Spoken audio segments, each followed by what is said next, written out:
What's going on? YouTube Metal Complex here, and today I've got another short little unboxing slash unpackaging to do with you guys. So let's go ahead and get into it. I believe this looks like it was sent by Big Red EDC, who is part of our pass around group. So that means whatever's in this package, unless Big Red just felt like sending me a gift, is probably from the manufacturer. I'm just going to throw that on the floor.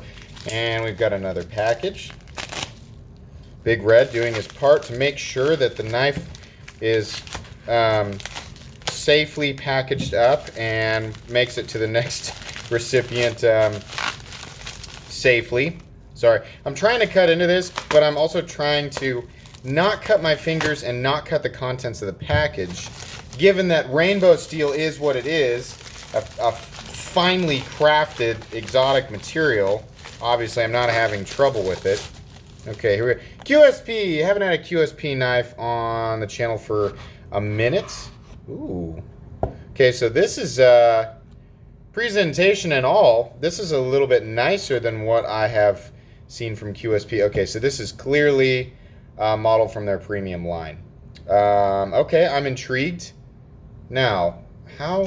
Okay, you can do the reverse flick. Okay, so honestly, wow. Hang on a sec. Hang on a sec. We have a nearly drop shut action on this. Okay, so I looked at this and I thought, I don't have a lot of room to get my finger in there. Is this supposed to be like specifically reverse flick or specifically? So you can. It's a little tight, but you can definitely get your finger in there and do it. And you can actually get your finger in there and do this.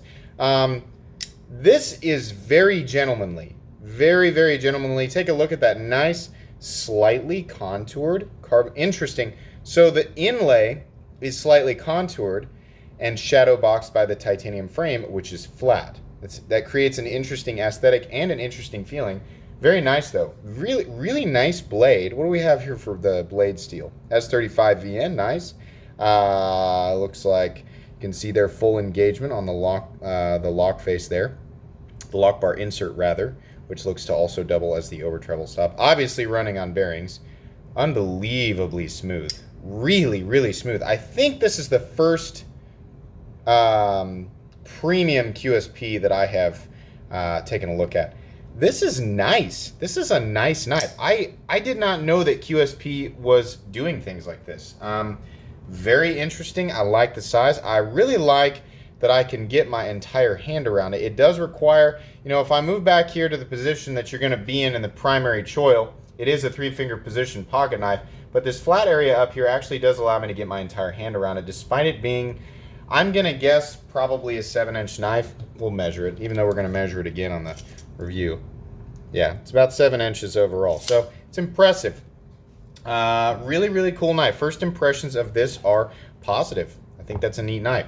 Anyways, guys, that's going to be pretty much it for today's short little unboxing. If you enjoyed this video, please leave a like. If you'd like to check out my other content, I do, of course, have lots of videos of knives that are either expensive or inexpensive that I do or don't like, so check those out. And if you enjoy all my content, then please subscribe to my channel because there's definitely more coming. Thanks again for watching, and have a great day.